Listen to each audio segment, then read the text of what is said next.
Good morning. I hope everybody's doing well. I know it's super early. I'm not doing so hot.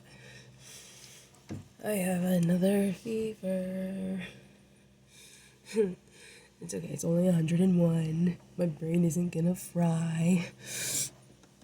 Mark isn't saying I have this flu that's going around, but I'm telling the flu or whatever I have that it has until tonight or tomorrow at 6:30 p.m. to just have packed its bags, found a new residence, and moved out.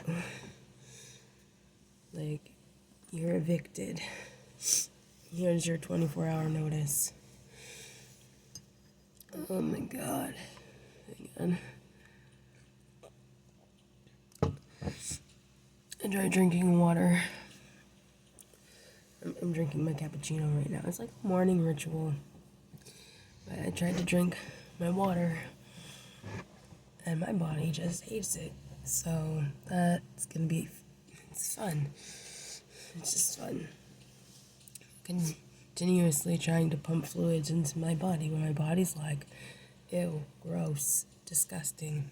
But look, my lips are getting all chapped. Actually, I should probably put chapstick on. I rearranged my desk though, so I might not be able to find it. Oh, my watercolor thing broke. Look at that.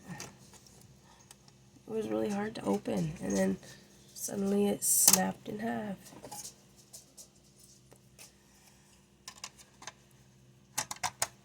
It's still perfectly good, which just proves that even when you're broken, you're still worth a damn. I've been working on my book here, and so for the different herbs and such that I have in here, I've been drawing little pictures and then using the little the watercolors to try to make them. This is supposed to be ginger. I don't know. Marcus says it looked like a pineapple, which it probably kind of did. I can see the ginger, but I think I need to do some shading. Give it a little buff. Maybe if I outline it in black. I don't know. I'll do it. But then I got my holy wood incense. Ooh. Cinnamon. They're kind of all really curling up. The paper that I had used in my book in the first place was a different paper, so maybe I should go back to using that because, for example, oh, that's Fleabane. Like this was the hibiscus, and I thought that came out great.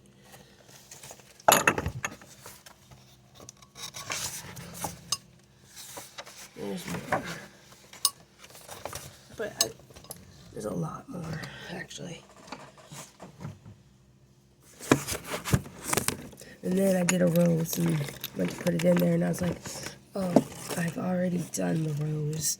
Because, you know, squirrel brain and starting a project and then being like, I'm bored, and moving on to something else. I didn't realize I'd already done it. I didn't check. So now I just have this rose that's fluttering about, and I'm like, what am I going to do with my rose? Who knows? Maybe I'll put it in a Nick Cave song. Oh, I don't feel good.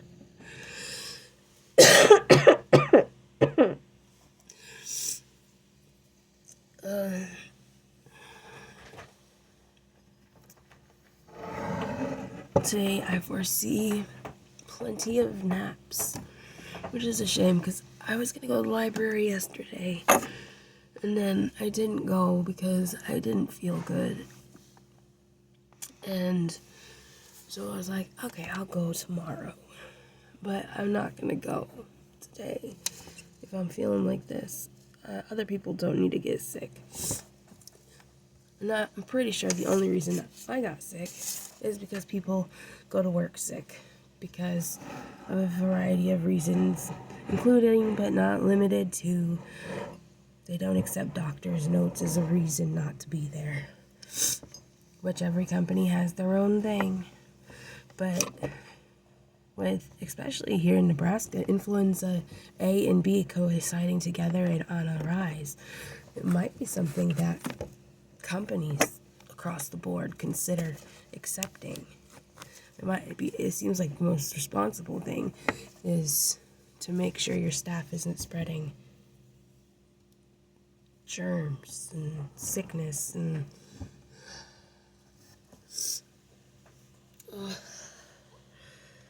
I don't know. I'm just a gal at a desk with a lamp and a cappuccino. I have no knowledge.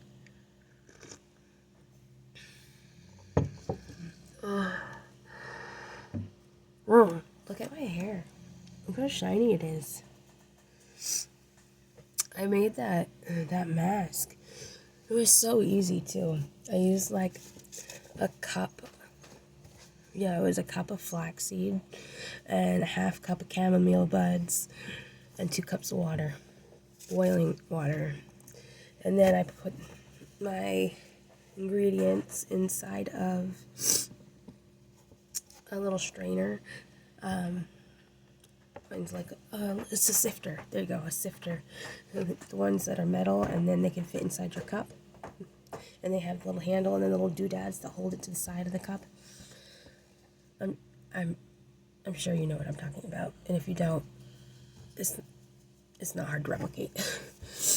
Anyway, I put all the ingredients in there, and I let it do its thing, and I let it sit for like 20 minutes and create that gel. And then I like pushed it all down, and it was going squish, squish, squish. And then I put it into one of my bottles and popped it in the fridge because it's all natural. So like there's no preservatives in it. And then before I used it, I put it in my little amber spray bottle with some rosemary oil. Holy crap, I let it sit in my hair. Well, now it's been more than overnight. Because I'm not going to lie, I did not shower yesterday. I did not feel good. I could not move. I did take a foot bath, though. Because, oh my god, it's been so dry. Like, my elbows are freaking... They look like little testicles. And my heel on my foot, on my left foot, spontaneously cracked open, causing a lot of pain. So now I'm soaking my feet, and then plopping on a crap ton of moisturizer. I'm like Cassandra, moisturize me.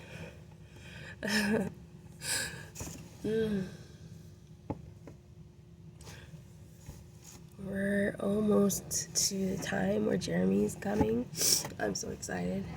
He started his own little YouTube channel, and he does all these little cars. I showed his grandpa. I say it like he's still little. He does this little YouTube channel with his little cars. Actually, he's really quite talented, and he knows so much. Like, and I'm sure every parent dotes on their children, but like the way he talks about vehicles and has since he was so little. Like, I remember him being 5 and 6 and talking about 747s inside and out and all these marine vehicles and military vehicles, just like front to back. Like, anyway, he's got this channel now, and he puts together all these car ideas, and then he wants to do... One of his things was that he wanted to open up his own shop, his own customization shop, which I think is brilliant. I think that he should pursue his dream because he would be amazing at it. Oh, I got a bump. Oh well. Anyway, so now he makes them. He found out how to screen record on his iPod, or I think it's his iPod. And so he's been doing it that way. And then so I have like a video to watch almost every day, which is something not junk. Because I feel like I consume a lot of junk. Oh, look at that, I got some Plica mixed with some eyeliner. Yay. I washed my face and everything last night before I went to bed. It's just, I had makeup on. I did my makeup to try to make myself feel better, especially when I feel like shit. So the more makeup I'm wearing, I feel like is the more I'm trying to cover up how bad I feel. I'm trying to make myself feel better through some sort of artistic outlet. And so I put this eyeliner on, and I washed my face, and but I feel like it's just inside my eye. Yeah, see, look at that. There's another black dot. So no makeup for today. We'll see about tomorrow. Hopefully I can get that all out. I've been using a little Q-tip near my tear duct and just spiraling, which sounds kind of cringy, but I mean, I don't know.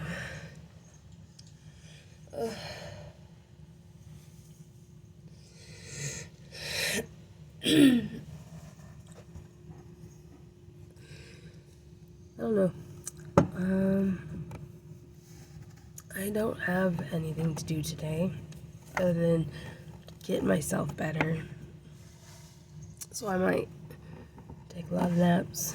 I might make more little decals.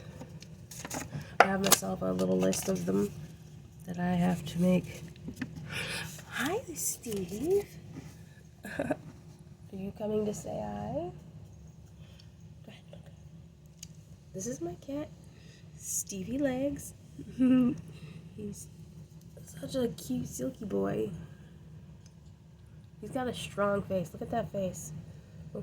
Just everything about it. He's just like bones, muscle. Like if he had an occupation, he'd be the nicest bouncer you'd ever see. All right. Well, good to see you. I came into the bedroom yesterday, and I had changed my clothes like 5 times yesterday because fevers. And so I had left my dresser drawer open. So it goes the top drawers, and then the drawer he was able to get into because I forgot it open. And I come in, and he's just like sleeping in it with his little paw dangling over the side. And so I opened the bottom drawer because I finally cleared it out. Okay, my dresser does not have clothes in it except for the drawer he was in. My dresser has become a craft supply station in the most unorganized fashion. So I had cleaned out the bottom drawer finally last week. And I opened it, and I put like a soft blanket down in the bottom, and all these little tiny, because I have these little tiny squishmallows, and I put them all in there. So there were like 5 of them in there. There's like a stingray, a sushi, a bowl, a chicken, and a crab that I call Horatio. Anyway, and then I showed him the drawer, because it's the very bottom drawer, and he just kept going and laying in there like he was from the movie Aristocrats. Freaking adorable.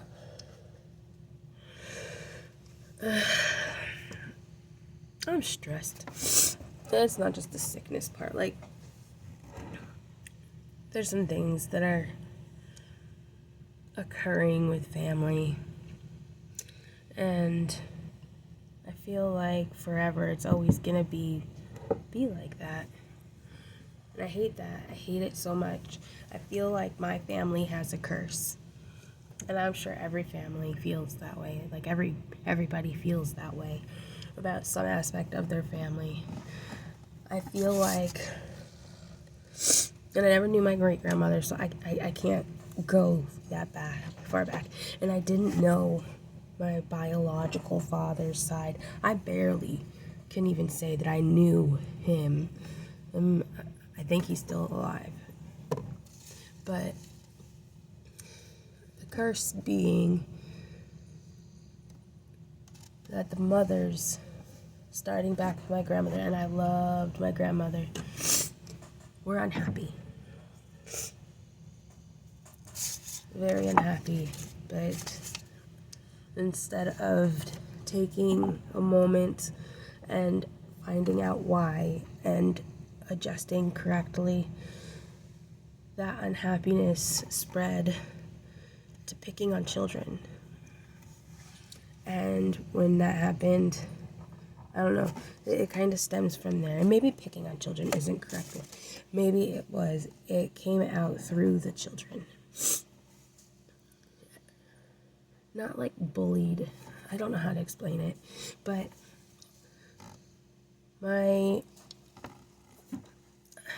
the generations have sisters, right? Sisters and brothers. And the sisters are always estranged. The sisters become estranged because of one reason or another, and the moms always chase after the sister. And then one sister's always like, hey, and then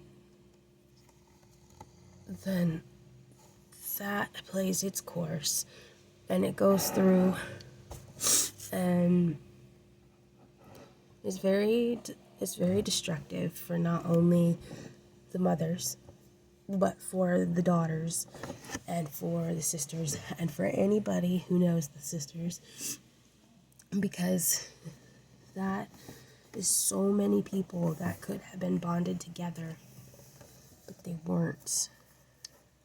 And when that happens, it only plays out for so long before then those sisters who become estranged have become adults. And I watched this happen. This isn't what I'm talking about with myself as well. I mean, it has happened with myself, but also I watched it happen, which, I don't know, maybe that makes it even more of a curse or tragedy or a self-fulfilled prophecy. But then the mothers don't speak with the daughters, or they have some sort of negative trauma, something that's always terribly impacting them. It's always some negativity, because for some reason, anything positive, it can't be used as a bonding agent. It has to be something negative. Somewhere along the line, through all of the traumatic events, through all the separation, through all the fighting, through all the estrangement, suddenly it's the negative thing that holds people together.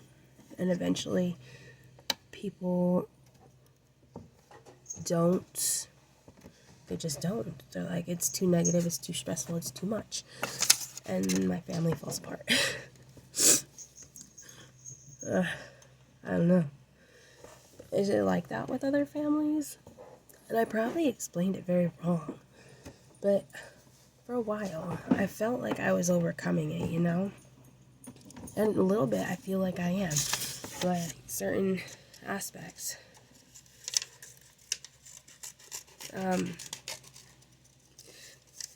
I think that is one of the things that I really am grateful for, having Jeremy in a different household when he was raised, because in that aspect, that cycle could be broken. As heartbreaking as being separated and not being able to see his face every single day has been, or was, and at least that part of the cycle didn't continue. And I know there's gonna be people out there that are gonna be mad, and they're gonna message me and say things about how they think that I feel by interpreting what I'm saying in however which way they feel themselves, and I'm not going to respond. I've been doing a lot of thinking lately. Anyway, I'm gonna shut my hole because it's been 20 minutes, and I'm sure that if you've made it into my video this far, then you're probably exhausted. So, I love you, and I hope everybody has a good night, good morning. It's good morning, and here's to continuous growth in a positive light.